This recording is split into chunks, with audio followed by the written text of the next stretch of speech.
Buen día, mi nombre es Jennifer Robles, hago parte de la Universidad Abierta y a Distancia y el día de hoy les voy a hablar de sensación versus memoria. Para comenzar hablando sobre sensación, lo vamos a definir como un proceso de los más básicos que tiene el individuo. Se trata de la transformación o la transmisión de información sin ningún concepto aparente, relacionado íntimamente con los órganos sensoriales, que nos van a permitir luego entender nuestro medio y nuestro espacio. Para hablar de sensación tenemos que hablar sobre umbrales de sensación. Van a estar divididos en tres: umbral mínimo, umbral diferencial y umbral máximo. El umbral mínimo hace referencia a ese estímulo cortico que puede tener el individuo para llegar a sentir. El umbral diferencial a la identificación de más de una sensación por medio de un estímulo. Umbral máximo, la cantidad que tenga la persona de estímulo y que llegue al tope de sensación. Por ello, el ejemplo más común podría ser el dolor. Vamos a hablar sobre la clasificación de órganos sensoriales y lo vamos a relacionar a los órganos sensitivos de la persona. Vamos a tener tres clases. La primera, exterorreceptores, que van a estar relacionados con la visión, la audición, el olfato, el gusto y el tacto. Los interorreceptores, las sensaciones senestéticas, que tienen que ver ya algo más orgánico. Y la propiocepción, con la sensación de kinesis, equilibrio y orientación. Si nos damos cuenta de nuestra cotidianidad, ninguna sensación es individual, todas tienen que jugar un papel en conjunto, lo que nos permite tener una sensación corporal. Hablando sobre la sensación visual, vamos a entender que el órgano sensitivo relacionado va a ser el ojo, el estímulo van a ser la luz y las células que nos van a permitir tener esta captación de información van a ser los bastones que están ubicados en la retina. Estos van a permitir que esta luz pase por el nervio óptico o este estímulo pase por el nervio óptico, llegando al lóbulo occipital, que va a ser la zona de transformación de la información. Luego vamos a hablar de la sensación auditiva. Este va a estar relacionado con el órgano del oído. El estímulo van a ser las ondas sonoras y las células receptoras van a ser las células ciliadas que se encuentran en la cóclea.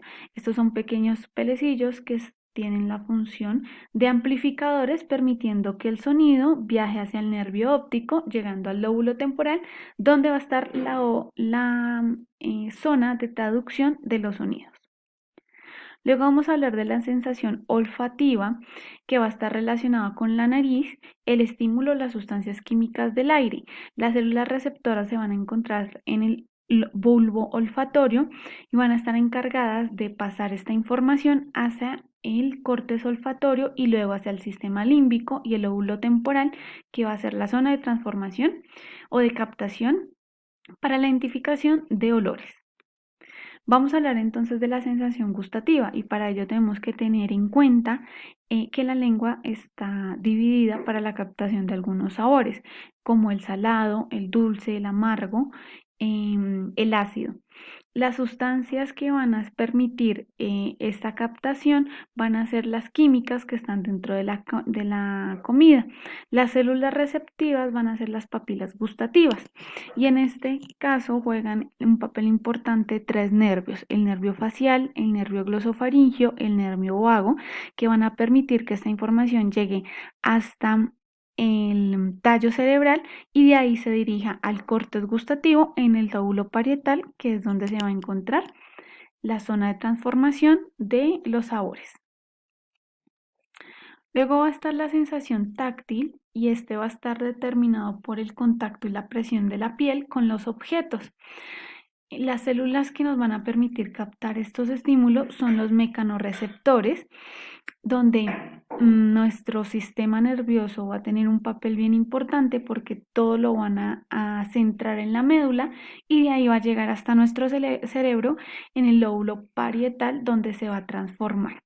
Es importante resaltar que en la sensación táctil van a haber dos sensaciones más: la térmica, que va a estar predeterminada por los cambios de temperatura y captada por las células de Rufer y Kraussel, que están debajo de la piel.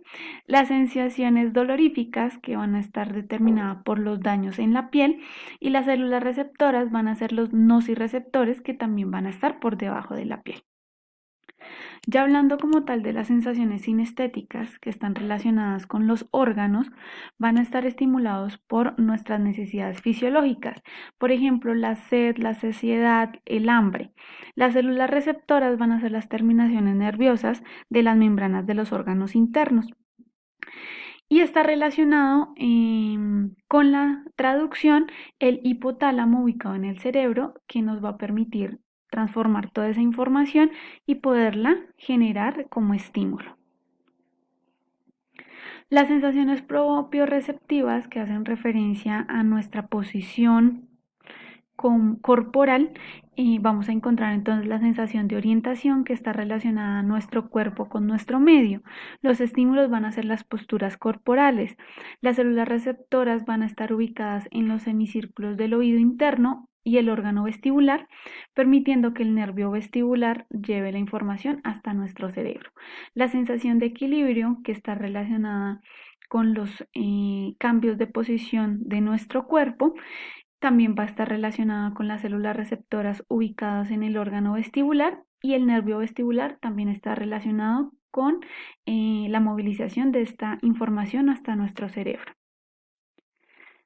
Hablando sobre la sensación kinestésica, vamos a tener en cuenta que el estímulo va a ser los cambios de presión de la piel, conciencia de las posiciones de las articulaciones y de los movimientos, permitiéndonos ubicar de una manera de pronto un poco inconsciente nuestro cerebro, nuestra cabeza, nuestras manos, nuestros pies, teniendo la capacidad de ubicar nuestro cuerpo versus nuestro entorno. La sensación va a tener 3 fases. La primera fase va a ser la física, que está relacionado con la captación del estímulo. Luego la fase fisiológica, que es la transmisión de ese estímulo hacia nuestro cerebro. Luego, para llegar a la tercera fase, que es la captación, la interpretación de ese estímulo, que es la fase psicológica, donde dependerá de las condiciones en las que se encuentre el individuo o lo que esté sucediendo en ese momento para que se pueda generar la interpretación. Algunas patologías relacionadas a la sensación van a ser con la pérdida de funcionalidad de los órganos sensitivos. Sin embargo, hablándolo un poco más a la parte psicológica, vamos a encontrar las agnosias, que van a estar relacionadas con la incapacidad de reconocer la sensación. No quiere decir que el órgano esté dañado, sino que en el momento de que pasa esa fase fisiológica hay un problema. Vamos a encontrar, por ejemplo, agnosias como la óptica, donde no se reconoce el material visual, o las estereoagnosias, que tienen la incapacidad para reconocer objetos mediante el tacto. Hasta aquí hablaremos sobre sensación. Para iniciar a hablar sobre memoria. Memoria la vamos a definir como un proceso seguramente de los más complejos y fundamentales del individuo, con el fin de reconocer y evocar información o estímulos que se hayan tenido. Con esto podremos solucionar problemas cotidianos. Vamos a hablar de memoria, 2 clases. La primera van a tener que ver con los niveles de fijación de la información, donde vamos a encontrar la memoria sensorial, corto plazo y a largo plazo.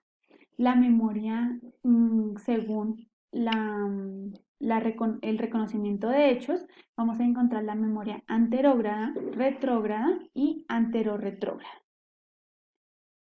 Para hablar sobre la memoria sensorial tenemos que evocar la sensación, va a estar relacionada con todos los órganos sensoriales.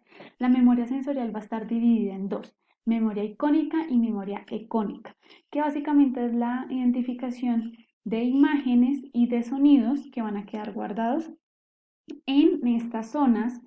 Recordemos las zonas sensoriales, que van a estar relacionadas con el lóbulo parietal, el lóbulo occipital, el lóbulo temporal, dependiendo del estímulo. Luego de la memoria sensorial que esté guardada en esos sitios, va a pasar a la memoria de corto plazo. La memoria de corto plazo, conocida también como memoria operativa o de trabajo, nos va a permitir duplicar movimientos para solucionar procesos o problemas en nuestro medio. Va a estar dividida en dos. Administrador central, que va a estar relacionado con la memoria sensorial o sensitiva, con todos los estímulos, y la agenda visoespacial, que van a estar relacionados con las imágenes que se nos forman en nuestra mente como si fuera terceras personas. Para que esta memoria tenga un funcionamiento, el estímulo tiene que llegar máximo a 20 segundos, o sea, tienen 20 segundos para que la memoria pueda recoger esa información. Si no es así, eso que se está aprendiendo o eso que se está viviendo se va a desvanecer. La memoria a corto plazo está relacionada con las áreas sensoriales primitivas, el lóbulo prefrontal, el núcleo dorso mediano y el tálamo. Luego de tener la memoria a corto plazo, la sensación o el estímulo va a pasar a la memoria de largo plazo. La memoria de largo plazo ya es donde vamos a guardar toda esa información que nos llega a diario y vamos a tener la oportunidad de evocarla desde este lugar. Va a estar dividida en dos, la explícita y la implícita. La explícita va a estar relacionada con hechos y eventos y se dice que va a estar guardada en el lóbulo temporal del hipotálamo. La implícita, que ya es más relacionada con nuestros conocimientos, operaciones matemáticas, hábitos de vida y demás, va a estar relacionada en otros lugares un poco más extensos, como el cerebelo, las vías reflejas, las amígdalas, los cuerpos estriados. Por eso se dice que en el momento en que se daña una de estas partes, nuestra memoria comienza a fallar. La memoria a largo plazo va a estar identificada con el qué hacemos nosotros normalmente y la memoria implícita con la cómo lo hacemos o cómo debemos realizarlo. Aquí encontramos que para la memoria explícita se ha encontrado que va a estar relacionado con la corteza prefrontal, la corteza parahipotalámica y el hipotálamo. La memoria explícita tiene dos conceptos bien importantes y es recordar y reconocer. Por eso Eduardo Kosakov en la introducción de la psicología del 2014 nos pone un ejemplo. El primer ejemplo tiene que ver con recordar y dice, ¿qué camisa usé ayer? Quiere decir que yo evoqué un recuerdo para poder identificar una información. Y la de reconocer cuál es la camisa que está viendo en ese momento y usé ayer. Entonces, es identificar en ese momento una situación que está pasando y revisar si usted tiene información que la relacione. Vamos a encontrar también, según los hechos, la lejanía de los hechos, tres clases de memoria. La memoria anterógrada, la memoria retrógrada y la memoria anterorretrógrada. La memoria anterorretrógrada habla de la biografía, que es la capacidad de recordar hechos que hayan pasado dentro de las últimas 48 horas previas a evocar ese recuerdo. La memoria retrógrada, que es la capacidad de acceder a los recuerdos o a los hechos del pasado, y la memoria anterorretrógrada, la capacidad de acceder a esos hechos de una manera combinada. En el momento en que comienza a fallar una de estas memorias, podemos identificar de la patología de pronto que más hemos escuchado sobre la memoria, es la enfermedad de Alzheimer, que comienza a generar cortes en las neuronas, impidiendo que esta información sea recuperada y pueda llegar a ser confundida. Bueno, muchísimas gracias. Hasta aquí espero haberles explicado un poco más claro todo el tema sobre sensación y memoria y haberles hecho un resumen, pues que les facilita a ustedes el entendimiento. Feliz día para todos. Muchísimas gracias.